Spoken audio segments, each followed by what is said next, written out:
평균 연령을 넣어. 79.5세. SF9입니다. 이렇게. 네. 그러다가 누구 한 명 가면은 확 떨어졌어. 은퇴와 함께 이제 인생도 같이. 궤도의 과학적으로 빠져 볼까요? 와. 와. 이거 원샷 어떻게 잡죠? 이거 세 분? 아, 요렇게. 아. 나쁘지 않은데? 이렇게 잡아도 예쁘네요. 사실 뭐 어떻게 잡아도 예쁘니까. 10초간 외모 감상하고 가겠습니다. 이쪽인. 네, 저 이쪽이군요. 저 뒤에 있는 카메라군요. 네. 깔끔하다. 또 궤도의 과학 속으로 초대석 또 귀한 분들 모셨습니다. 여러분도 잘 아시겠지만 SF9이라는 굉장하죠. 9의 또 제곱근 세 분 모셨습니다. 오. 한 분 한 분 한번 소개를 한번 해주죠. 네, 안녕하세요. SF9에서 맏형이자 보컬을 맡고 있는 인성입니다. 반갑습니다. 와. 네, 반갑습니다. 팀에서 퍼포먼스와 보컬을 맡고 있는 유태양입니다. 반갑습니다. 와. 퍼포먼스와 보컬이면은 그 전부 아닙니까? 멀티죠, 완전. 뭐 다른 게 있네. 퍼포먼스, 보컬 말고 다른 게 있네. 연기도 하고 있고요. 와, 진짜. 오, 대박. 열심히 하고 있는 멀티. 청년입니다. 감사합니다. 네. 예, 안녕하십니까. SF9에서 막내를 맡고 있고요. 그리고 귀염둥이 하고 있습니다. 많이 사랑해 주십시오. 그 성함 한 말씀 해주세요. 성함. 휘영입니다. 조합이 굉장히 좋네요. 제가 간단히 한번 소개를 드릴게요. 일단은 그 SF9 데뷔가 저는 이렇게 오래된 줄 몰랐어. 아, 네. 그렇죠. 2016년 데뷔입니다. 네. 좀 오래됐습니다. 그쵸? 꽤 8년 오래- 차. 그러니까 활동한 지로 치면 연차로 치면 이제 올해가 9년 차잖아요. 그러면은 벌써 이제 곧 8주년이 다가오고 있고 그렇죠? 그렇습니다. 네. 8인조 보이 그룹입니다. 그리고 올해 10월 5일을 8주년을 지금 맞습니다. 그죠? 네. 네. 준비하고 있고 Sensational Feeling 9 Sensational Feeling 9. 요거 한번 설명해 주시죠. 어떤 느낌인지. 설명 좀. 저희가 이제 센세이션 필링 9이라고 세상을 놀래키는 소년들인데 숫자 9는 이제 올해의 9자를 그쵸, 그쵸. 숫자로 표현을 해가지고 오래 가자. 오래오래 가는 게 또 좋은 거니까. 그리고 지금 또 굉장히 오래 가고 있는 상황입니다. 저도 사실 너무 좀 기대되는 분들인데 이제 나오신다 그래서 질문을 받았습니다. 세 분께. 네. 네. 질문들이 굉장히 좋았어요. 저도 멤버들 질문 보내준 걸 봤는데 좀 깜짝 놀랐어요.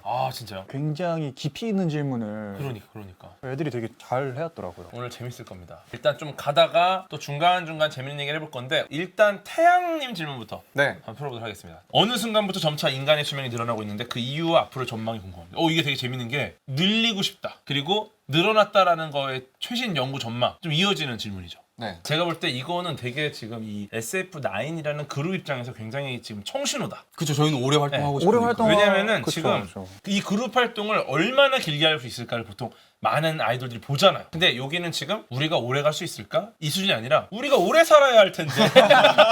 그러니까 이거를 멈출 생각이 아예 없는 거야. 저희뿐만 아니라 팬분들도 같이 오래 살아야지. 그러니까. 그쵸. 이거는 저는 아이돌 입장에서 굉장히 기념비적인 아이디어로 생각해요. 단순히 내가 이 활동을 오래 할까? 얼마나 열심히 할까? 이게 아니라 내가 일단 오래 살겠다. 이 말은 목숨이 붙어있는 한 난 SF9이다. 이런 느낌이니까.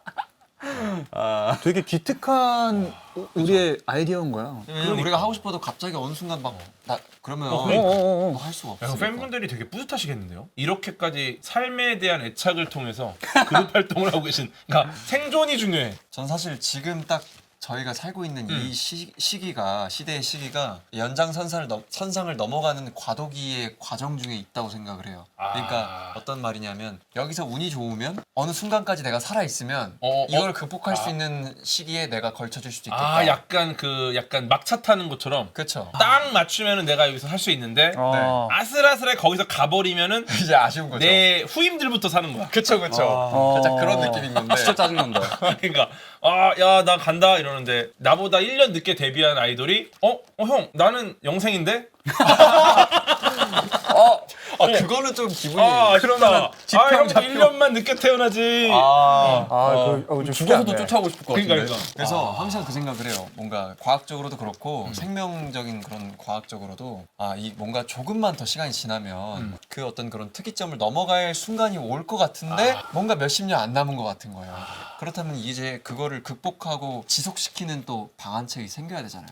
막 인류가 막 200억 늘어버리고 안 죽으면 또 문제니까.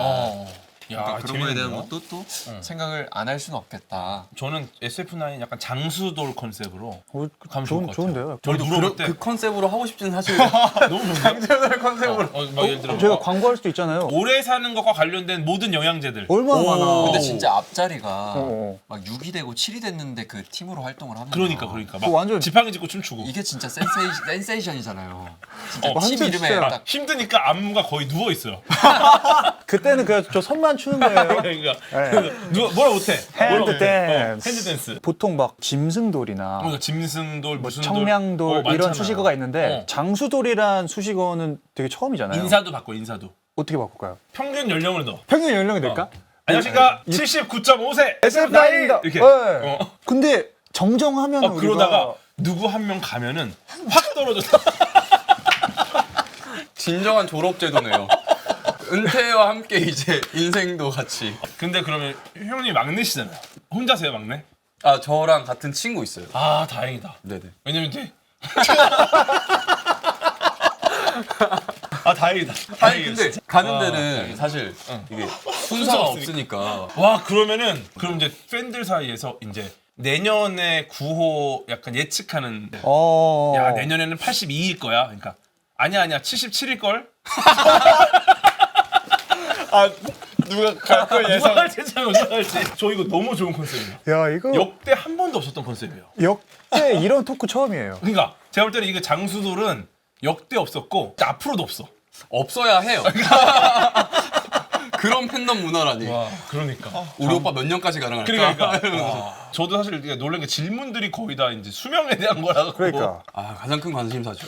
너무 좋네요. 그래서 일단은 이제 전망을 한번 드리겠습니다. 전망을. 되게 다행인 거는 우리가 자연 수명. 예를 들어서 어떠한 과학도 없는 상태의 우리의 수명 얼마나 될까요? 75세? 한 60? 70. 한 40대밖에 못. 저도 40대. 40, 30? DNA 분석 결과 인간의 자연 수명 38. 이야 우리 근접했네. 그냥 근접이 아니라 병을- 저는 이미 갔어요. 와, 저는 이미 생각보다 엄청 엄청 낮죠. 그러니까 38인데 그 이상은 엑스트라 수명인 겁니다. 지금 자연 수명을 봤을 때. 아 즉 플러스 되는 수명들은 과학 기술이 붙들고 있는 거죠. 네. 어... 그런데 지금 2022년 경제협력개발기구 OECD에 따르면은 회원국 평균 기대 수명이 얼마일까요? 지금 우리의 회원국들의 평균 기대 수명 전체 전 네, 세계 딱 그 회원국들 OECD 회원국 한 115세? 115세. 기대 수명이면 기대 수명, 기대 수명, 평균. 평균. 왜냐면 또 태어나자마자 돌아가시는 경우도 있으니까. 70 초중반으로. 초중반. 아 지금 현재요? 현재. 아, 38 전망 바라보는 게 아니라 38세에서 자연 수명 말고. 38세에서 큰 차이 안 날 것 같은데. 지금은 아니야. 내가 봤을 때 지금은 한 80 정도는 있을 80은 있을 것 같아. 평균 기대 수명 80.5세. 이야. 와. 정확하네요. 네. 근데 보건복지부에 따르면은 한국인의 평균 기대 수명은 83.5세. 이야. 우리가 OECD 평균보다 높아요. 그래서 이제 학계에서는 사실 85세, 그다음 우리나라 83.5세 꽤 길죠. 그죠. 왜냐면은 우리 자연 수명이 38세니까 꽤 긴데 그것 때문에 이제 학계에서는 인간의 평균 수명은 이 정도면은 거의 끝까지 왔다. 굉장히 오래 사는 거고 의료기술 생활 수준이 향상돼도 이 이상은 힘들 어렵다. 왜냐면 자연 수명이 이미 너무 길어졌기 때문에 그런 상황인데 되게 재밌는 결과가 있어요. 데이비드 메카시라고 그 미국 조지아대 교수님입니다. 이분 연구팀이 연구한 내용인데 인간 수명이 아직 한계에 도달하지 않았다. 네. 이야 좋네요. 네, 그래서 아마도 평균 사망 연령이 더 높아져서 최장수 기록도 경신될 거다라는 분석 결과를 2023년 작년 3월 국제학술지에 게재했습니다. 더 늘어날 가능성이 높다는 거네요. 그렇죠. 그래서 이분이 한 게 현대 사회로 이렇게 접어들면서 일정한 경향성을 유지했어요. 이 연령별 사망률이. 뭐 예를 들어 뭐 이 나이가 되면은 사망률이 뭐 20%, 이 나이가 되면은 뭐 40%, 그러다 이 나이가 넘으면 한 그래도 90% 이렇게 되면 사망률이 90%라는 거는 100명 중에 90명은 그 나이 때는 돌아가신 상황인 거예요. 그러니까 나이가 들어서 점점 늘어나겠죠. 그런 상황인데 1950년대 이후 출생자들이 급격하게 지금 바뀌었다 그래요. 네. 갑자기 그쵸. 수명이 그래서 원래 1950년대 이전 출생자들은 노년기에 급격하게 사망률이 올라갔는데 그 이후 출생자들은 노년기에 접어들어도 사망률이 가파르게 바뀌지 않았다. 그러니까 즉 과학기술의 의료기술의 혜택을 제대로 받은 상황인 거죠. 요게 잘 유지가 된다면은 아마도 지금 우리가 예상하고 있는 평균 수명, 평균 사망 연령이 훨씬 높아질 수 있다. 평균적으로 진짜 100살을 사는 시대가. 그렇죠. 그러니까 과학기술이 아직 충분히 반영이 안 됐다라는 거예요. 이 연구 결과들이. 평균 수명이.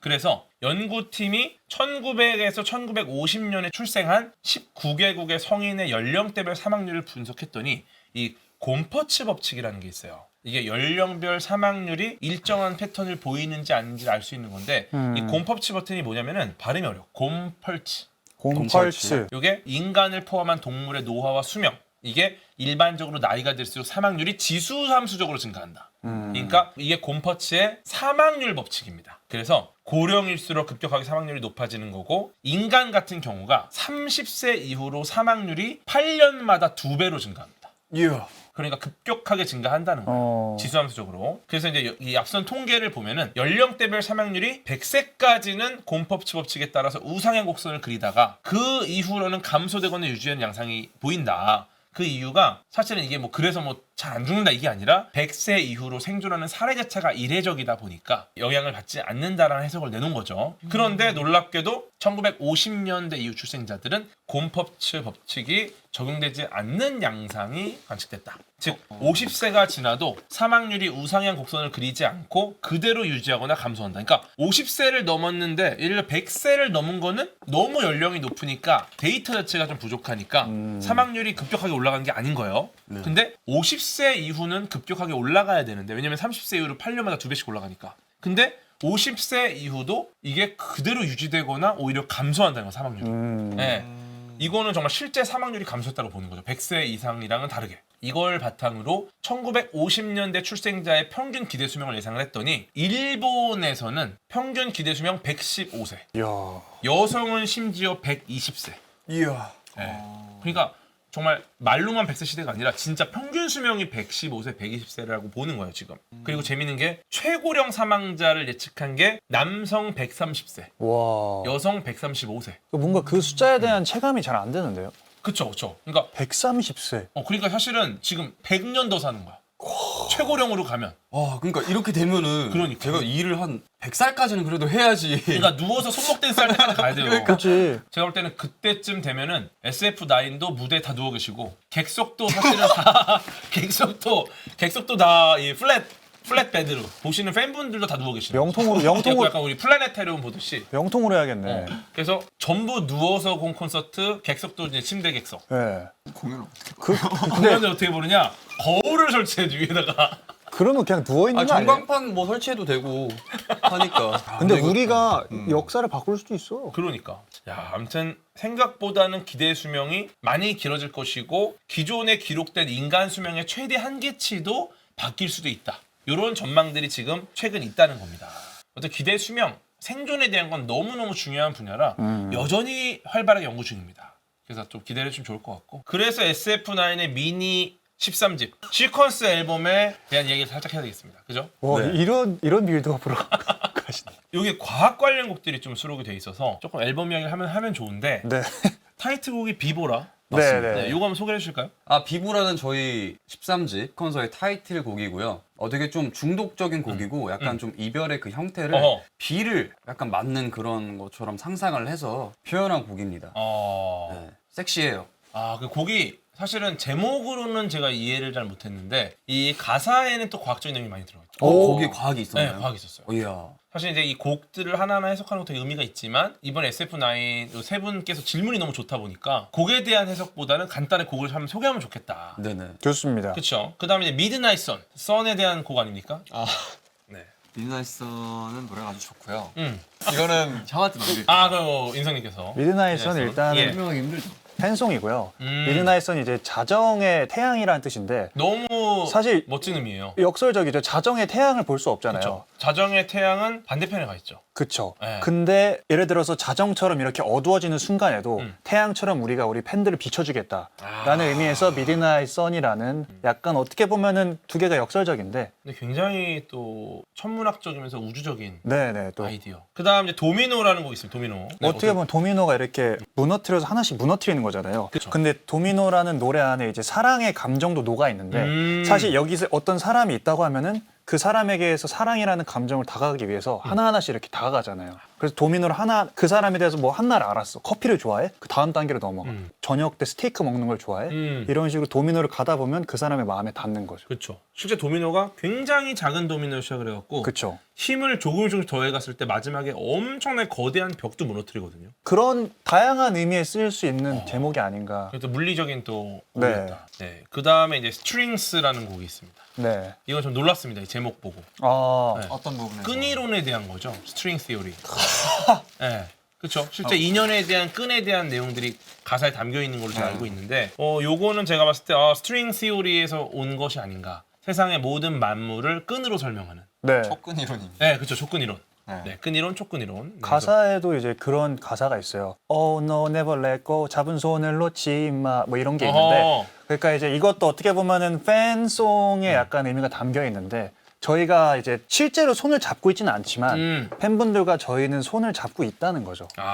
그 끈처럼 연결돼 있다라는 게 들어. 약간 노래도 약간 좀 희망차고 밝은 노래인데 그런 게 되게 적용이 돼 있는 것 같기도 해요. 그러니까요. 그런 다양한 의미에 쓰일 수 있는 제목이 아닌가. 그래서 물리적인 또 네. 곡이었다. 모닝커피로 하겠습니다. 아, 좋습니다. 모닝커피. 네. 모닝커피는 사실 그 제목에 다 뜻이 담겨 있는데요. 되게 상큼한 노래고 아하. 내가 이제 마치 모닝커피처럼 서로가 서로에게 좀 이렇게 아침에 카페인처럼 아. 그런 존재가 돼주는 거죠. 사실 모닝커피가 우리가 딱 깨어나면은 바로 코르티솔 호르몬이 나와요. 이게 나를 각성시켜 줍니다. 아, 네, 일종의 스트레스 호르몬인데. 어허. 근데 모닝커피를 마시게 되면은 이 코르티솔 호르몬과 카페인이 약간 중첩돼 가지고 카페인의 효과가 충분히 안 나와요. 이런 아, 네. 그래서 사실은 모닝커피보다는 점심 커피. 그러니까 모닝 점심 이후 커피. 3시간 후 커피. 아. 네, 이런 식이 제일 커피 맛이 좋습니다. 네, 코르티솔 호르몬이 나오고 나서 이제 조금 잦아들 때쯤에 이제 카페인을 섭취하게 되면은 효과가 굉장히 좋죠. 그때 마셔야겠네. 그러니까 오히려 이 모닝 커피가 자고 일어나 3시간 뒤에 먹는 모닝 커피. 모닝 밥은 좀 어떻습니까? 모닝 밥은 먹어야죠. 먹어야 돼요. 배가 고프니까요. 그거는 배고파. 뭐 중첩돼서 뭐 효과가 별로 모닝 없거나. 밥은 먹는 게 좋은 게 일단은 그 치아를 자극하면은 식사가 에너지를 섭취하는 행위가 우리한테 굉장히 우선권이 높기 때문에 그죠. 잠을 깨워주고요. 이야. 네, 그 다음에 생각보다 그 공복기가 굉장히 길어요. 예를 들어서 저녁을 7시에 먹습니다. 다음날 아침까지 12시간 공복입니다. 근데 보면은 아침, 점심, 저녁 요 시간이 6시간 이내의 공복이에요. 네네. 그러니까 저녁과 다음날 아침까지는 12시간 정도의 공복이라 굉장히 힘든 시기니까 아침을 먹어야죠. 그러니까 어쨌든 모닝커피는 3시간 후. 가제를 붙여야 될 것 같아요. 그러니까요. 모닝커피하고 괄호에 3시간 뒤. 근데 모닝커피라는 거를 제목으로 사용한 것 자체가 여기서 이제 우리가 코르티솔 호르몬이나 카페인 얘기를 할 수 있으니까 네. 굉장히 또 과학적인 곡이다. 달콤한 아침 3시간 커피 한 그렇지. 모금. 가사를 약간 해야 되는 또 수정을 해야 돼. 좋아요. 모닝 플러스 3커피. 저기다 플러스 3 H 해주시면 되죠. 3시간. Hour. 그렇네. 예, 좋습니다. 그리고 이제 마지막. 이거는 정말 대놓고 과학곡이다. 그렇죠. 슈퍼컨덕터. 슈퍼컨덕터. 이거 이렇게 이슈될 거 알고 이렇게 하셨나요? 이게 사실 이제 멤버 중에 이제 다원 씨라고 SF9 다원 씨가 네. 쓴 이제 솔로 곡인데 어떻게 보면은 그때 당시에 이제 초전도체라는 그 주제가 어허. 굉장히 핫할 때 예, 예. 딱 이 의미를 좀 담고 싶어서 썼다고 하더라고요. 요거에 좀 참 소개해 주실 수 있나요? 슈퍼컨덕터의 좀 약간 좀 크리티컬한 부분들? 그러니까 이게 어떻게 보면은 자석 뭐 N극, S극 이런 내용도 나오고 네, 네, 네. 그런 게 나오잖아요. 사실 저도 정확하게 설명을 드릴 수는 없는데 다원 씨가 그거를 표현하고 싶었다고 하더라고요. 이제 우리가 서로 떨어져 있어도 어허. 서로 반대에 있어도 서로 끌리는 존재다. 뭐 이런 거를 조금 의미를 내포하고 싶었다라고. 자세하게는 저 디테일하게 이- 들어가면 네. 약간 마이스너 효과를. 그쵸. 이것도 저는 과학을 기반으로 이제 곡을 썼다는 것 자체가 너무 의미가 있는 거. 네네. 너무 좋습니다. 이렇게 한번 우리 미니 13집 앨범을 설명을 드려봤고 네네. 이제 남은 질문은 인성님 질문이에요. 네. 질문이 되게 약간 울림이 있습니다. 오, 그런 질문이에요. 누구나 인생에서 그때로 들어가고 싶거나 다시 한번 경험한다면 더 잘하지 않았을까라는 생각을 하곤 하는데 시간 역행, 테넷이라는 영화의 신화 시간 역행에 대해서 실제 가능할까? 요 질문 주셨어요. 이건 어떤 것 때문에 하셨죠? 네. 제가 사실 이제 제대를 하고 이제 활동한 지 이제 한 7개월 정도 됐습니다. 아, 군대 또 군복무를 네, 군복무를 무사히 잘 또 마치고 의무를 잘하셨네요. 네, 감사하게도 잘 돌아와서 이렇게 친구들하고 활동을 하고 있는데 음. 군대에서 사실 이제 어떻게 보면은 저도 저에 대해서 돌아보는 시간을 제대로 가져본 게 그때가 거의 처음이었던 것 같아요. 아하. 이제 어쨌거나 전자기기가 없고 초반에 이제 그런 상황에서 책도 많이 읽으려고 노력을 하고 맞아요. 저 자신한테 일기도 써보고 그랬었는데 그러면서 이제 그 순간들을 기록하다 보니까 저희가 생각보다 굉장히 바쁘게 지내왔는데 바쁘게 지내다 보니까 그냥 지나가 버린 순간들도 있고 내가 생각했을 때 옛날에 이거 기억 잘 났는데 잊어버린 순간도 있고 그러니까 뭔가 그런 순간들이 되게 빠르게 지나간다는 생각이 들어서 만약에 이제 제가 뭐 SF 영화 자체를 좋아하는데 테넷이라는 영화도 좋아하고 두세 번 봤는데 이제 당연히 다 100% 이해되진 않았지만 그런 영화를 보면서 그게 이제 시간을 반대로 이제 역행을 하잖아요. 그 순간으로. 그렇다면 만약에 제가 생각했을 때 제 인생에서 좀 아쉬웠다고 생각되는 순간이 있을 수도 있고 후회되는 일이 있을 수도 있고 전 입대 전에도 아쉬운 게 되게 많았거든요. 뭔가 더 잘하고 가면 어땠을까라는 게 있는데 그 순간으로 돌아갈 수 있다면 그게 가능할까? 근데 그 순간으로 돌아가서 더 나은 선택을 한다고 미래가 더 좋아질까? 그런 생각도 하게 되더라고요. 야, 이게 정말 되게 어려운 질문이긴 해요. 네. 근데 일단은 빛보다 빠르게 달리면 시간이 거꾸로 간다. 라는 게 있습니다. 근데 이제 상대성 이론에 따르면은 빛보다 빠르게 달리면 시간이 거꾸로 가는 게 아니라 허수 방향으로 흘러간다. 라고 보여요. 그 어떤 의미? 그러니까 허수라는 거는 실제로 존재하는 수가 아니라 필요에 의해서 만들어진 수입니다. 네. 그러니까 이거는 실제 숫자가 아니에요. 허수가. 그러니까 실제로 시간 여행 거꾸로 가는 것 자체가 굉장히 어렵다. 그러니까 단순히 수학적으로 접근을 하게 되면은 굉장히 어려운 문제다. 네. 그래서 다른 방향으로 접근해야 되는데 여기서 중요한 게 이제 우리 교수님들은 되게 익숙하신데 시간성 패곡선이라는 게 있습니다. 네, 이게 이제 굉장히 재밌는 얘기예요. 시간 여행 얘기가 나올 때 시간성 패곡선에 대한 이야기를 꺼내는 순간 굉장히 지적으로 보입니다. 시간성 뭐 패곡선. 시간을 거꾸로 돌릴 수 있나요? 이런 이야기를 하면은 에이 초보자 같아. 근데 시간성 패곡선 정했니? 굉장히 지금 고급스럽죠. 왜? 그러니까 하나 알아가네요. 네. 근데 그 이상은 설명하기 어렵습니다. 그래서 시간성 패곡선이 뭐야? 이러겠죠. 네. 그럼 됐다. 이거 끝내. 딱 거기까지만 해도 그렇죠. 이제 네. 그 단어만 아는 거잖아. 그러니까. 거기까지밖에 못해요. 나도 뭔지 모르는 거죠. 시간성 근데 패곡선. 이분들도 익숙하신가 봐요. 제가 했던 그럼요. 생각을 되게 막 너 사회생활 포기했니? 이런 거 나오고. 그래서 이제 이 시간 여행에 대한 이야기는 좀 굉장히 어려운 이야기지만 이 블랙홀 같은 천체를 이용해서 시간성 패곡선을 만들고 어떤 시공간의 휘말림을 이용해서 우리가 시간을 돌릴 수는 있다. 갑자기 궁금한 게 생겼어요. 네네네. 그럼 만약에 제가 돈을 많이 벌어가지고 저는 미래에서 온 사람들이 지금은 없지만 그런 사람들을 위해서 몇 년부터 이 공간에는 아무것도 하지 마 해놓고 뭐 신문에다가 이 공간에서는 시간여행 오십시오. 내가 비워둘 테니 이날부터 가능합니다. 하면 올 수도 있겠네요. 너무 좋은 질문이에요. 왜냐면은 요거를 실제로 했던 분이 스티븐 호킹 박사님. 그렇네. 죄송합니다. 아니야, 너무 좋은 아이디어요. 그러니까 스티븐 호킹 박사님이 만약 시간 여행이 가능하다면 미래의 누군가는 내가 이렇게 시간 여행하는 어떤 아이디어를 냈을 때 그 파티에 올 것이다. 그러니까 미래인들을 위한 초대를 해요. 근데 그 초대에 누구도 오지 않았다. 스티븐 호킹 박사님은 미래의 시간 여행을 불가능하겠구나. 왜냐면 미래에 만들어주면 얘가 올 거 아닙니까? 근데 안 만들어졌구나. 라고 이야기를 하는 거죠. 그 다음 질문이 되게 재밌는데 요게 이제 마지막 질문입니다. 30대로 접어들면서 인생의 전환점이자 새로운 시작 포인트라는 생각이 듭니다. 어떠한 30대를 맞이하느냐에 따라 그 이유가 중요하다고 생각하는데 나름 최선을 다해 달려왔다고 생각하지만 그 기준치만큼 못 가는 것 같아 속상하고 답답하기도 합니다. 이럴 때 어떤 생각을 하셨나요? 요거 한번 얘기를 들어보겠습니다. 요 질문을 하게 된 배경. 어쨌거나 저보다 이제 인생 선배님이시고 그리고 저보다 더 오랜 또 기간을 경험을 쌓으셨고 여기 계신 분들도 이제 또 저보다 훨씬 더 인생 선배님들도 많을 것 같으시고 그래서 그냥 되게 일반적인 질문을 한번 여쭤보고 싶었어요. 그러니까 이제 30대라는 거는 사실 되게 이상한 게 제가 20살 때는 30대를 보면은 막연하게 멀어 보이고 정말 되게 엄청난 차이가 있어 보였는데 어느 순간 제가 30대가 됐더라고요.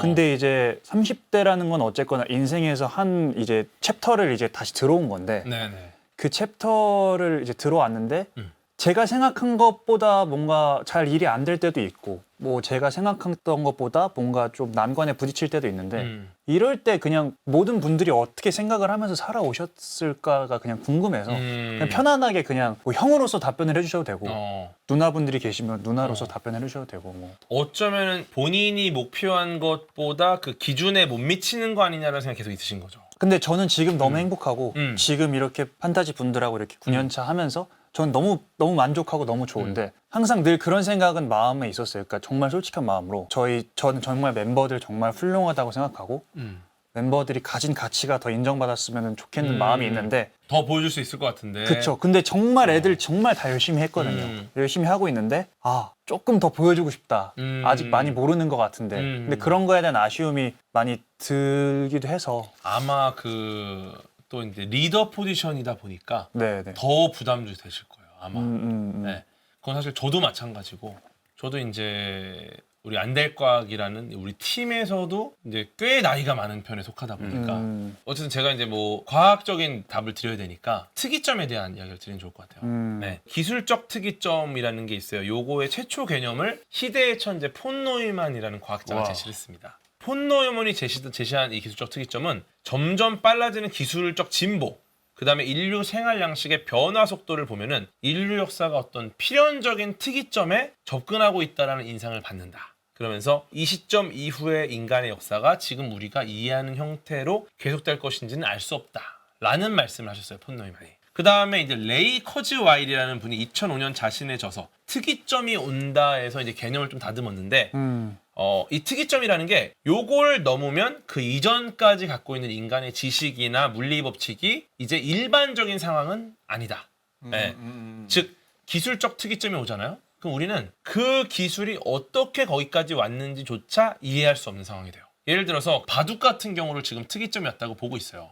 왜냐면은 인공지능이 바둑을 두는데 사람을 압도합니다. 그렇죠. 근데 알파고가 바둑을 두는 걸 프로 바둑 기사들은 어떻게 두는지 이해하지 못해요.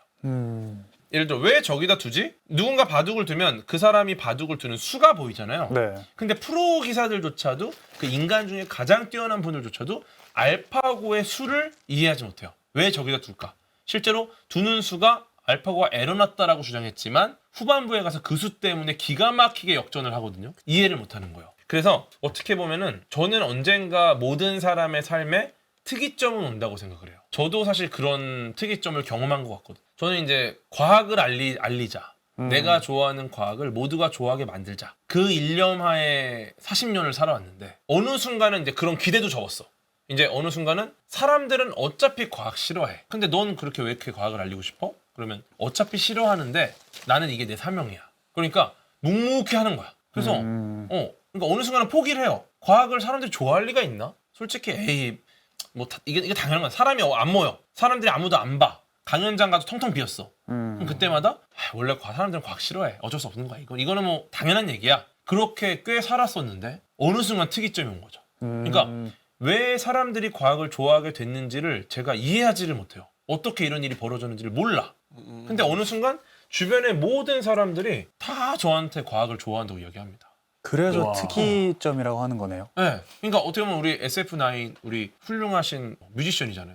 근데 이분들조차도 지금 과학을 좋아해서 이런 초대석에 나오시고 또 네. 과학적 이야기를 이렇게 나누잖아요. 10년 전만 해도 아이돌이 과학에 관심을 갖고 이런 좋은 질문들을 해낸다? 이런 세상이 아예 아니었어요. 그죠? 그렇죠. 누가 어떤 아이들이 과학 좋아한다 하잖아요. 좀 이상한 사람이 되는 거죠. 괴짜 같고. 네, 괴짜 같고 너드 같고.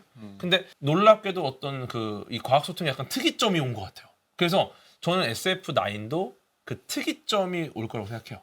모두에겐 특이점이 오니까. 어떤 원대한 목표가 있지 않아도 그 방향이 맞으면 결국 도달한다고 보거든요, 저는. 지금 우리 세 분의 이 마인드 안에는 오래 가자라는 강렬한 열망이 있어요. 맞아요. 오래 하자.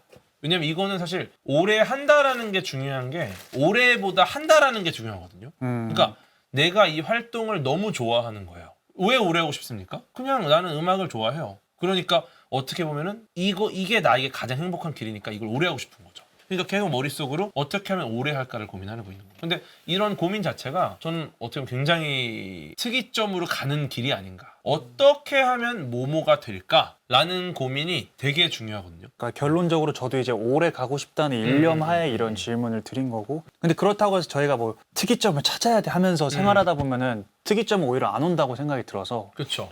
그냥 오늘의 마인드는 그게 제일 중요한 것 같아요. 그냥 오래 하고 싶은 마음을 서로가 더 한 번 더 확인하는 계기가 되지 않았나. 그렇죠. 심지어 8주년을 앞두고 있는 꽤 오래 지속되고 있는 아이돌입니다. 그쵸. 곧 10년인 거예요. 그렇죠.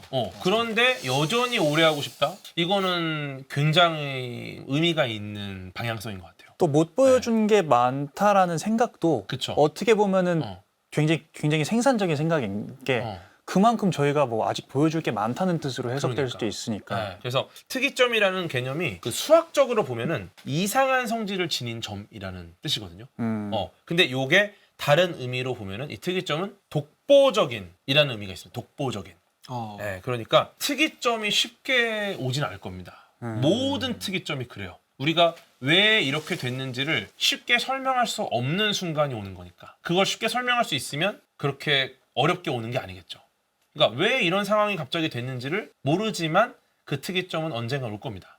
그래서 그때까지 꾸준히 그 시기를 준비해야 돼요. 그러니까 제가 볼 때 이제 꾸준히 지금 이 멤버들끼리에도 굉장히 좋은 또 에너지들이 있고 굉장히 또 군대까지 갔다 오셔서 다시 활동을 할 정도니까 이거는 제가 볼 때는 좋은 요소들은 다 갖춰진 것 같아요. 네. 그러니까 앞으로 계속해서 준비하다 보면 언젠가는 특이점이 올 것이고 그 순간이 왔을 때 꼭 기억해 주세요. 왜 이게 왔는지 난 이해할 수 없지만 이게 특이점이구나. 그걸 꼭 기억해 주세요. 알겠습니다. 그리고 이제 저희도 계속해서 응원하도록 하겠습니다. 네. 진짜 좋은 말씀 감사합니다. 장수 너무 의미 있어요. 네. 사실 저도 궤도님 방송 되게 많이 보고 잘 때마다 길게 녹화된 거 좀 틀어놓고 자기도 하는데 이렇게 화면으로만 보다가 화면 속에 있으니까 굉장히 신기합니다. 네, 저도 휘영이랑 같은 방을 쓰는 바람에 어떻게 하다 보니까 이렇게 같이 듣게 되는데요. 근데 그러면서 이제 저도 과학도 많이 관심을 평소에 가지고 영상도 많이 보고 있었는데 오늘 또 이렇게 궤도님께서 그런 것들을 또 노련하게 또 정리해서 알려주시고 또 이렇게 소통하면서 좋은 시간을 만들어 주셔서 너무 저한테 좋은 기억으로 남을 것 같습니다. 그래서 너무 감사드리고요. 저희 SF9도 많이 응원해 주시면 감사하겠습니다. 일단은 오늘 동생들하고 너무 나와서 재밌는 시간이었고 저는 아까 해주셨던 것 중에 기억 남는 게 과학을 사실 좀 흥미가 없다고 생각하는 이유가 과학이 되게 뭔가 딱딱한 것 같고 이성적이어야 될 것 같고 그런 생각이 드는데 오늘 확실히 과학의 매력을 느낀 거는 과학이야말로 가장 감성적인 학문이 아닌가. 그래서 이런 또 좋은 자리를 통해서 앞으로 많은 분들이 또 아직도 많은 시청자분들이 계시지만 또 많은 분들이 과학의 매력을 더욱더 느끼셨길 바라면서 저희도 시청자로서 많이 응원하고 재밌게 또 즐겨 듣겠습니다. 나중에 또 좋은 기회에 또 뵐 수 있기를 바라면서 그럼 오늘 엔딩 한번 가겠습니다. 궤도의 과학 속으로! 감사합니다. 감사합니다. 초대해 주셔서 감사합니다. 감사합니다. 너무 너무 즐거웠습니다. 예.